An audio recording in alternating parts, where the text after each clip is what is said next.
السلام عليكم ورحمة الله تعالى وبركاته، مرحبا بكم أيها التلاميذ الأعزاء على قناة الأستاذ عادل الصفصافي الفيزياء والكيمياء، ومرة أخرى مع درس جديد متعلق بالطاقة الكهربائية بالفرنسية لأصحاب أو لتلاميذ المسلك الدولي. إذا للإشارة فقط يمكنكم أن ستجدون أسفل هذا الفيديو الروابط للدروس السابقة، سواء هذا الدرس بالطاقة الكهربائية بالعربية والدروس الأخرى التي سبقت الخاصة محور الطاقة، محور عفوا الكهرباء بالفرنسية أو بالعربية. إذا على بركة الله سنبدأ هذا الدرس للإشارة فقط. إذا مباشرة بعد هذا الدرس سأقوم بتحضير لتلاميذ الأعزاء، أقوم بتحضير لهم مجموعة من الامتحانات الجهوية مع التصحيح بطبيعة الحال استعدادا دائما للامتحان الجهوي. Donc on va commencer notre leçon d'aujourd'hui, c'est l'énergie électrique. Bon, alors donc je vais commencer par la notion de l'énergie électrique et une petite définition de cette énergie. Alors, toujours donc dans la vie quotidienne, à la maison, on entend toujours le mot consommation. Donc on dit, alors combien on a consommé au cours de cette année, au cours de ce mois, combien on a consommé d'électricité. Alors donc la notion de la consommation est toujours liée avec cette grandeur physique qui s'appelle l'énergie électrique. D'accord? Très bien. Alors l'énergie électrique, c'est quoi? Alors, énergie électrique, c'est une grandeur physique mesurable. Très bien. C'est une grandeur physique mesurable. Chaque grandeur physique mesurable caractérisée par un appareil de mesure, unité internationale ou bien unité pratique, et donc la notation, bien le symbole qui est le symbole de cette énergie. D'accord? Alors, le symbole,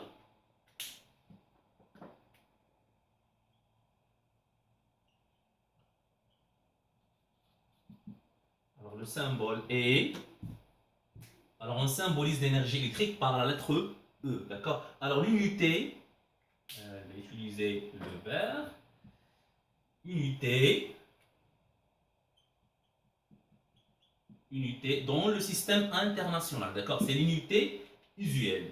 D'accord? Donc dans le système international, l'unité usuelle c'est le joule.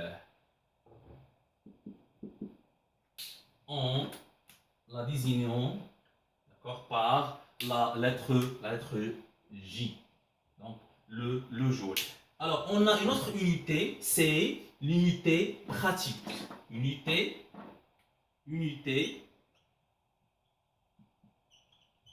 pratique. Voilà.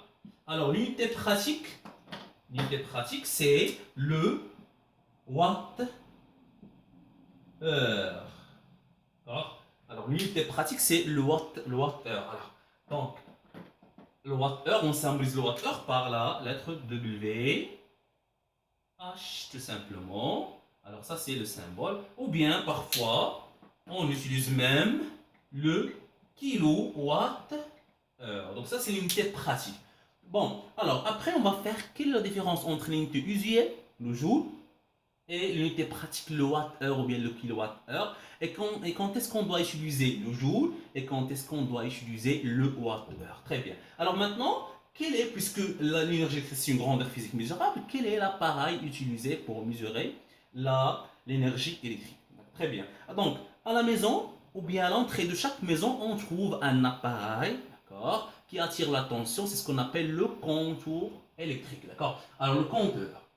Donc, le compteur électrique, toujours, il se trouve, et chaque installation domestique est liée avec un compteur électrique.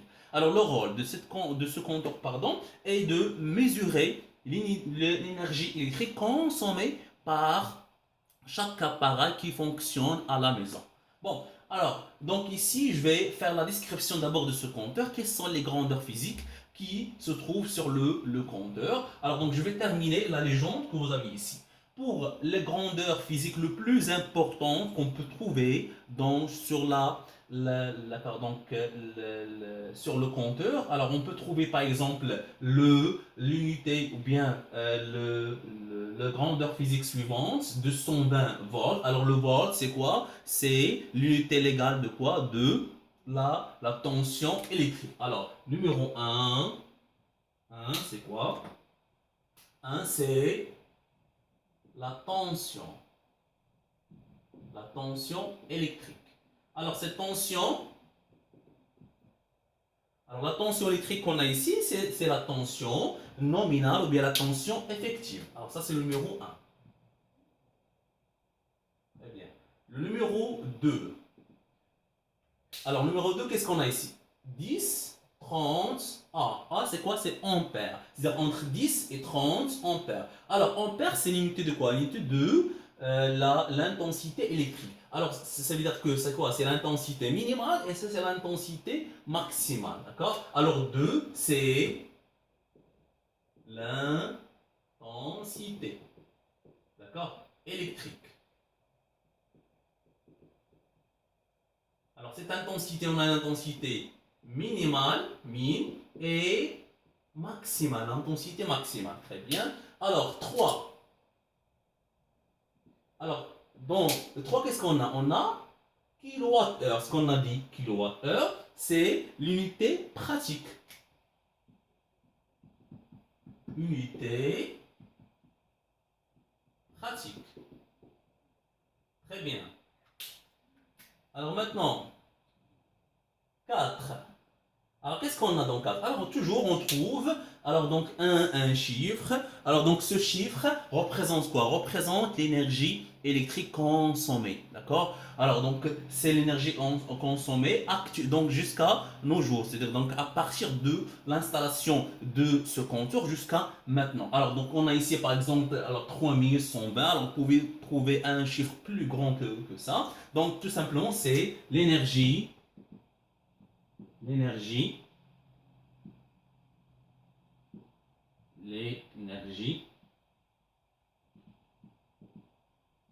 électrique consommée. Alors, c'est l'énergie électrique consommée. Alors, faites attention, s'il vous plaît, concernant cette énergie. Alors, cette énergie est donnée toujours en kilowattheure. Alors, le compteur nous donne l'énergie électrique toujours en kilowattheure.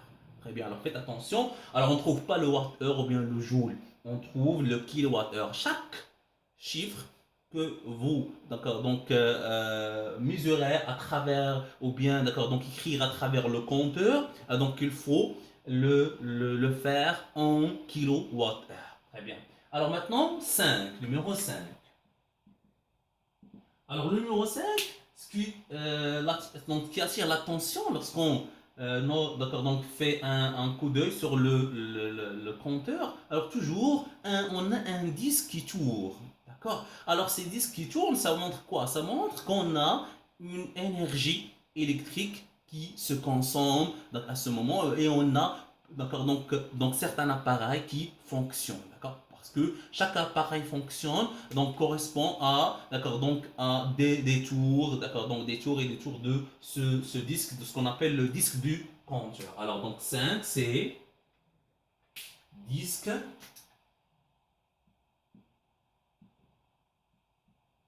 du disque du compteur. Très bien. Alors 6. Alors 6 c'est très très important, donc c'est pour ça que j'ai laissé à la fin. Alors donc 6 c'est quoi? Alors donc on a C égale à 4 Wh par tour. Alors ça c'est ce qu'on appelle la constante du compteur. La constante du compteur. Et je vais vous expliquer quelle est la signification de cette constante. Alors l'essentiel, là c'est la constante du compteur. Très bien. Alors, la constante du compteur représente quoi? Alors, donc, qu'est-ce qu'on a ici? C égale à 4 Wh par tour. Par exemple, C égale à 4 Wh par tour. Très bien. Bon, alors, donc, là, chaque tour est compensé par une consommation. La constante du compteur représente que signifie que pour chaque tour, d'accord, est compensé par une consommation de l'énergie électrique. C'est-à-dire, pour cette constante qu'on a ici, et pour ce compteur qu'on a ici, ça montre que un tour est compensé par 4 watts heure. Alors un tour, le tour, c'est le nombre de tours, et 4 watts heure, c'est quoi? C'est l'énergie électrique consommée. Alors, juste une remarque ici, chaque compteur, d'accord, est caractérisé par une constante du compteur. C'est-à-dire, donc, on ne peut pas trouver toujours 4 watts heure par tour. On peut trouver, par exemple, 2 watts heure par tour, on peut trouver 2,5, on peut trouver 3, d'accord. L'essentiel, c'est que il faut bien comprendre la signification de cette constante. Alors, qu'est-ce qu'on a dit? Lorsqu'on trouve, par exemple, 4 Wh par tour, ça montre quoi? Ça montre que chaque tour est compensé par donc, une énergie électrique égale à 4 Wh. D'accord? Un tour égale à 4 Wh. Donc, supposons, par exemple, supposons que ce compteur a fait, par exemple, 10 tours. D'accord? Alors, maintenant, combien, d'accord, donc, on a consommé de l'énergie électrique? Donc, tout simplement, alors, vous pouvez faire la règle de 3. Alors, donc, on a la constante du contour égale à quoi? 4 Wh par tour. Donc, très bien, ça signifie quoi? Ça signifie que chaque tour est compensé par, d'accord, donc, une consommation égale à 4 Wh. Très bien. Donc, alors, qu'est-ce que je vais faire pour trouver quelle est donc l'énergie électrique consommée pendant, par exemple, un certain nombre de tours. Par exemple, pendant 10 des tours, pendant, par exemple, 50 tours, pendant... Tout simplement, je peux faire la règle de 3. Alors, combien on a dit? On a 10 tours. Pendant le fonctionnement, par exemple, d'un appareil quelconque. Alors, quelle est l'énergie E électrique consommée? Tout simplement, je peux faire la règle de 3. Alors, 10 fois 4 divisé par 1. 10 fois 4 divisé par 1, ça donne combien? Ça donne, alors 10 fois 4, ça donne 40 Wh. 40 Wh. Supposons que, alors, ce compteur a fait, par exemple, j'en sais pas, alors 1000 tours. D'accord? Alors, quelle est l'énergie électrique consommée? Qu'est-ce que je vais faire? Alors, E égale à quoi? Égale à 1000 fois quoi? Fois 4. Si la constante des compteurs, alors donc on trouve, c'est 4000 Wh. Alors l'énergie donnée dans ce cas, c'est en Wh. Très bien. Bon, à travers donc, ce qu'on a dit maintenant, alors on peut tirer une relation très très importante. Et c'est à travers cette relation, on peut calculer l'énergie électrique à travers ce compteur. Alors, qu'est-ce qu'on a dit? Alors, si vous permettez, alors je vais effacer. Alors, vous pouvez faire pause et écrire ce qu'on a dit maintenant. Donc, alors qu'est-ce qu'on a dit? Donc, la constante du compteur. Alors, vous voyez ici que pour chaque tour est compensé par une consommation égale à 4 Wh. Si le compteur a fait par exemple 10 tours, alors on a une consommation. Si le compteur, bien le disque de compteur, par exemple, a fait par exemple 1000 ou bien un certain nombre, toujours on peut, à travers la constante du compteur, on peut calculer l'énergie électrique enregistrée sur le compteur. Tout simplement, on peut appliquer la relation suivante. Alors, E égale à quoi? Qu'est-ce qu'on a fait? Alors, 10, dans ce cas, c'est quoi? C'est le nombre de tours. La même chose, 1000 qu'on a ici, c'est le nombre de tours. Alors, on peut faire en général n. Alors, n, c'est le nombre de tours. Multiplié par quoi? Regardez, à chaque fois, on doit multiplier par 4. 4, c'est quoi? 4, c'est la constante du compteur. Alors, n fois c. Très très bien. Alors, donc ça c'est la première relation qu'on a dans cette leçon, telle que lorsqu'on utilise cette relation, l'énergie électrique est donnée toujours en watts-heure. Tout simplement pourquoi? Parce que la constante est exprimée toujours en watts-heure par tour. D'accord? C'est la constante des contours en watts-heure par tour.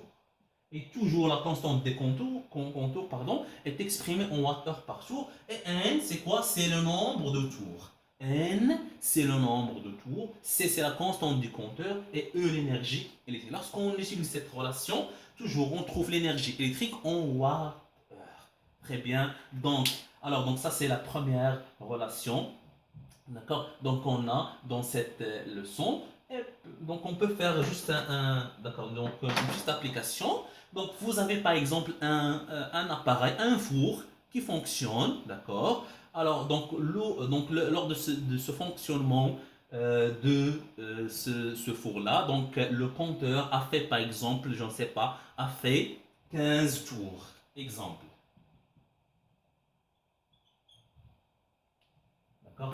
Donc, je vais commencer par la constante, 2,5 Wh par tour. Par exemple, on a un compteur qui a une constante du compteur égale à 2,5 Wh par tour et on a un four qui fonctionne. Et pendant ce fonctionnement, donc le compteur a fait par exemple 15 tours. N égale à 15 tours.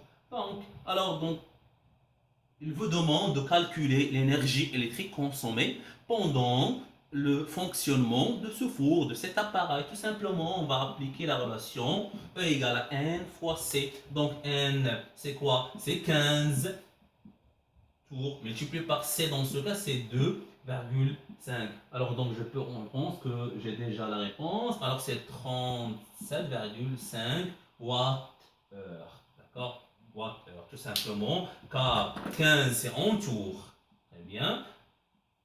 Et 2,5 c'est Wh/heure par tour. D'accord? Alors donc, je peux simplifier pour avoir tout simplement à la fin le Wh/heure. Très très bien. Alors ça c'est pour l'utilisation du compteur. Très bien. Alors donc je peux utiliser une autre méthode et à travers laquelle je peux calculer l'énergie électrique consommée pendant un temps, pendant une durée, à travers toujours le compteur.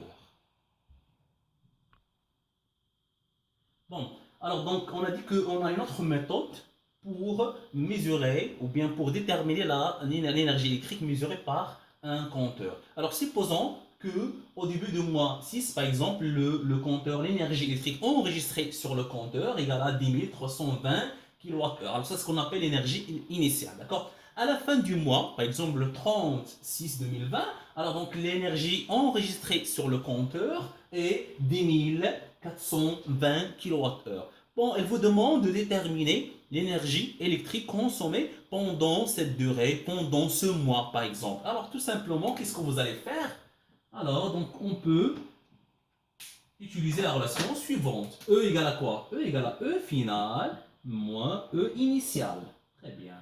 Alors, donc E final, c'est l'énergie à la fin du mois et l'énergie initiale, c'est au début du mois ou bien pendant un jour, pendant 4 heures, pendant 10 heures, d'accord? Donc l'essentiel, c'est toujours vous faites la différence. E final moins E initial. Tout simplement, alors on peut l'appliquer. E, c'est quoi? C'est 10 420 moins 10 320. Alors ça donne combien? Alors ça donne 100. Alors 100 quoi? 100, faites attention s'il vous plaît, c'est 100 kWh. KWh, c'est l'énergie pratique. Pourquoi en kWh?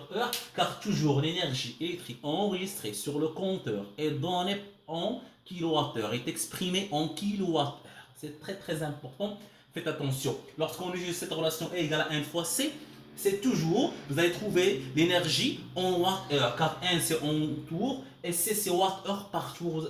Donc on peut simplifier par le tour pour avoir le Wh/heure. Et 1 kWh, c'est donc combien en Wh/heure? Tout simplement, c'est 1000 Wh/heure.